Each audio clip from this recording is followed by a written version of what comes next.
ఏమైంది బేటా? జాబ్ రాలేదా? వచ్చిందబ్బు, కానీ ఈసారి బెంగళూరు రమ్మంటున్నారు. మీరు నాతో రాలేరు కదా.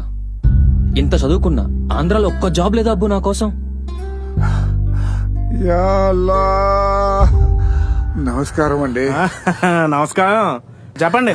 మా అబ్బాయి జాబ్ గురించి. సార్, నేను JNTUKలో బీటెక్ 86% పాస్ అయ్యాను. ఆంధ్ర యూనివర్సిటీలో మాస్టర్స్ 90% ఫినిష్ చేశాను సార్. అవన్నీ కాదమ్మా, నూడిల్స్ వండవచ్చా? నూడిల్సా? పోనీ అంటలు తోడవచ్చా? అదే డిష్ వాష్.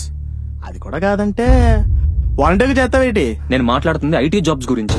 అదే సార్, చదువు తగ్గ ఉద్యోగాలు లేక కుటుంబాలను వదిలి పక్క రాష్ట్రాలకు వెళ్తున్నారు, దాని గురించి. పోనీ బెల్ షాప్ లో చేస్తావేటి? ఉన్నాయి కదా వీళ్ళకి అబ్బు మనం ఓటేసింది. నా గురించి ఆలోచించి నీ భవిష్యత్తును పాటు చేసుకో. రాష్ట్రాన్ని వదిలి వెళ్ళిపో. లేదబ్బు, వీళ్ళు ఈ రాష్ట్రంలో ఉన్నంత వరకు ఈ రాష్ట్రానికి భవిష్యత్తే ఉండదు. ముందు వీళ్ళని రాష్ట్రం నుండి తరిమి కొట్టాలి.